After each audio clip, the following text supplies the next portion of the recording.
akan saling bergaduh, akan saling ribut, akan saling bercanggah, akan saling bertengkar, jatuh menjatuhkan, bahkan mungkin mengarah kepada perang. 3 orang putra khalifah atau putra raja ketika meninggal seorang raja pemimpin Mekah Madinah. La yasiru ila wahid minhum. Tidak seorang pun dari mereka bertiga itu yang benar-benar akan memimpin Mekah Madinah. Sebab apa? Rasul bersabda, kepemimpinan Mekah Madinah akan langsung digenggam dan dipegang oleh keturunan kandungku dari ahlul baitku, Al-Mahdi. Selanjutnya, menjelang Al-Mahdi keluar, akan wafat terlebih dahulu seorang raja Arab penguasa Mekah dan Madinah. Mekah Madinah itu di mana letaknya? Saudi, bukan di Kuwait, bukan di Uni Emirat Arab, di Saudi. Wafat seorang raja Arab. Wafat seorang raja Arab. Saya bacakan hadisnya berikut ini. Yaqtatilu inda kanzikum thalathah. Apa arti thalathah? Akan saling bergaduh, akan saling ribut, akan saling bercanggah, akan saling bertengkar, jatuh menjatuhkan, bahkan mungkin mengarah kepada perang. 3 orang putra khalifah atau putra raja ketika meninggal seorang raja pemimpin Mekah Madinah. La yasiru ila wahid minhum. Tidak seorang pun dari mereka bertiga itu yang benar-benar akan memimpin Mekah Madinah. Sebab apa? Rasul bersabda, kepemimpinan Mekah Madinah akan langsung digenggam dan dipegang oleh keturunan kandungku dari ahlul baitku, Al-Mahdi. Raja apa yang meninggal di Arab Saudi kemarin?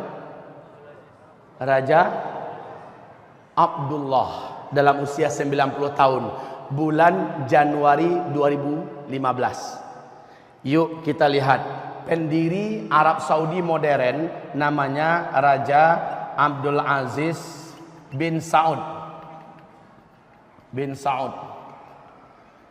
Nah, beliau ini punya istri yang sangat banyak. Dari sekian istrinya, 4 orang yang resmi menjadi permaisuri kerajaan.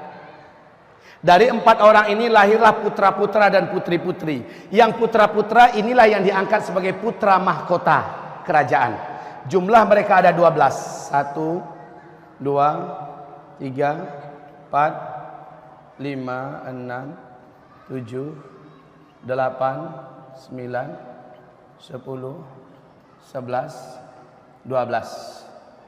1, 2, 3, 4, 5, 6, 7, 8, 9, 10, 11, 12.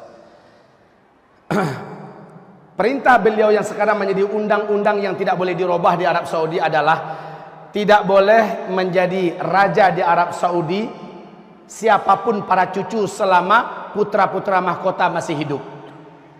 Jadi yang menjabat sebagai raja haruslah putra mahkota. Bila yang ini meninggal, langsung digantikan oleh putra mahkota yang lebih junior sedikit di bawahnya, walaupun lain ibu. Meninggal juga gantikan, meninggal juga digantikan.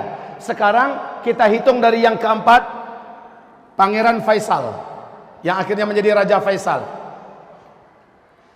Faisal meninggal dunia dengan cara dibunuh oleh keponakan kandungnya sendiri dari jarak 3 meter, ditembak. Dar der dor.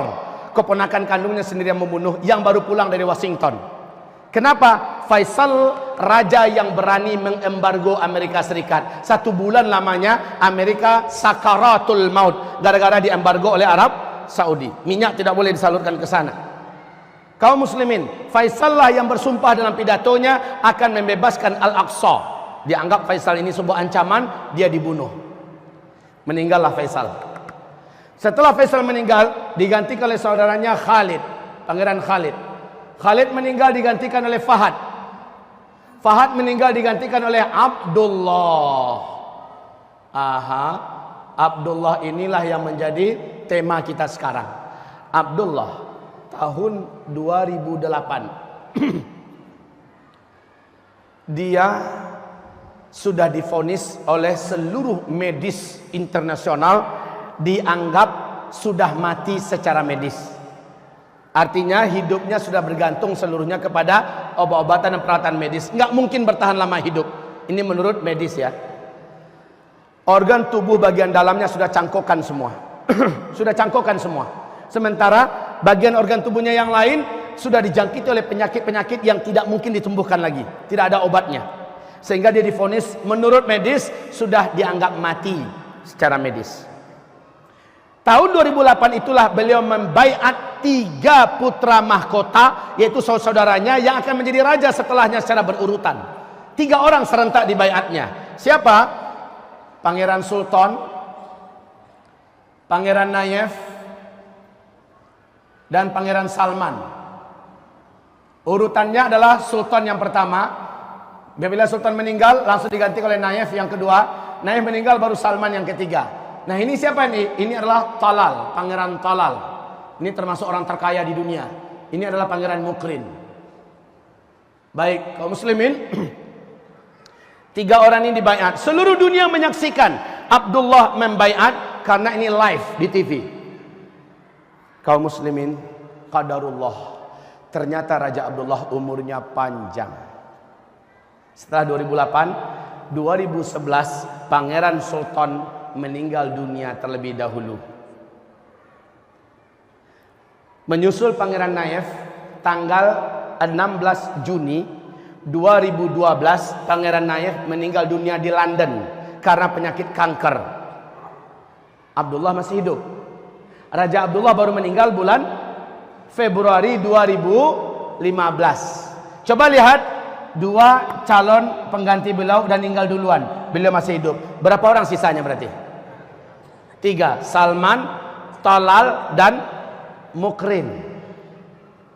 Dalam hadis bagaimana? Wafat seorang raja Arab penguasa Mekah dan Madinah. 3 orang putra mahkota selepas beliau akan saling gaduh dan ribut sesama mereka.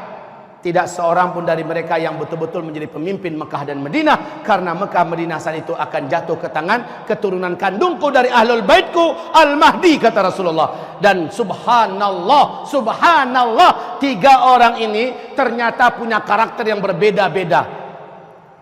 Salman dari sejak remaja terkenal sebagai pemuda, sebagai remaja yang taat dan soleh. Dia tidak disenangi di antara seluruh saudara yang lain. Kenapa? Dia cukup berprinsip. Dia mencintai sunnah Nabi. Dia sangat menjaga sholat berjamaah 5 waktu. Sangat benci dengan apapun jenis maksiat.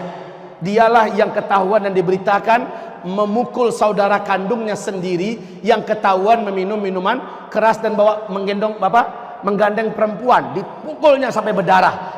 Dia benci melihat siapa yang berbuat maksiat di depan matanya. Salman ini jabatan tertingginya hanya menjadi gubernur di Riyadh. Tapi ketika Raja Abdullah meninggal, otomatis dialah yang menjadi raja berikutnya. Sebenarnya ada konspirasi untuk menggagalkan beliau. Tapi Allah punya rencana lain. Beliau naik. Setelah beliau naik, nah si Talal Pak, bukan Tolol. Pangeran Talal ini track recordnya seluruh dunia kenal. Mentang-mentang beduit, mentang-mentang kaya raya, tidak ada jenis dosa dan maksiat yang enggak dibuatnya. Sehingga beliau merasa ke depan orang macam gini memegang Arab Saudi akan berbahaya. Bapak Ibu yang kami muliakan, Pangeran Talal dihapus namanya oleh Raja Salman dari anggota keluarga kerajaan dan diusir. Jangankan untuk menjadi raja berikutnya, dianggap sebagai keluarga kerajaan saja sudah tidak dianggap lagi. Ini masa Salman naik ya. Bapak, ini orang punya duit loh. Ini orang punya pengaruh, punya fulus, punya pengikut. Lah zaman sekarang ini zaman fulus, betul tidak? Fi fulus kulli syai' mulus. Ma fi fulus mampus. Beliau punya duit. Beliau sudah diusir dari kerajaan. Sementara Mukrin, Salman juga tidak ingin menjadi raja berikutnya adalah Mukrin. Sebab apa? Sebab otak, hati, daging, darah, dan jiwa si Mukrin ini berloyalitas sepenuhnya kepada Yahudi dan Amerika. Salman tidak ingin penguasa Arab berikutnya orang macam Mukrin. Walaupun namanya tidak dihapus dari anggota keluarga kerajaan, akan tetapi statusnya sebagai putra mahkota yang akan menggantikan beliau dicabutnya, dan beliau baiat 2 orang calon raja berikutnya, anak kandung almarhum putra, yaitu Muhammad bin Nayef. Muhammad bin Nayef. Apabila ini meninggal, pengganti berikutnya adalah anak kandung dia sendiri, Muhammad bin Salman. Baik, ini sudah dibaiat 3 bulan setelah beliau naik menjadi raja. Bapak, Ibu, menurut Bapak Ibu, 2 orang ini sakit hati nggak kira-kira? Anak-anaknya gimana kira-kira? Jangan ditanya Pak. Apalagi anak kandungnya Tolal, Al-Walid bin Tolal, orang terkaya nomor 5 dunia. Gedung tertinggi yang hari ini dibuat di Jeddah, 1,2 km, yang disebut dengan Kingdom Tower itu, yang punya Al-Walid bin Tolal.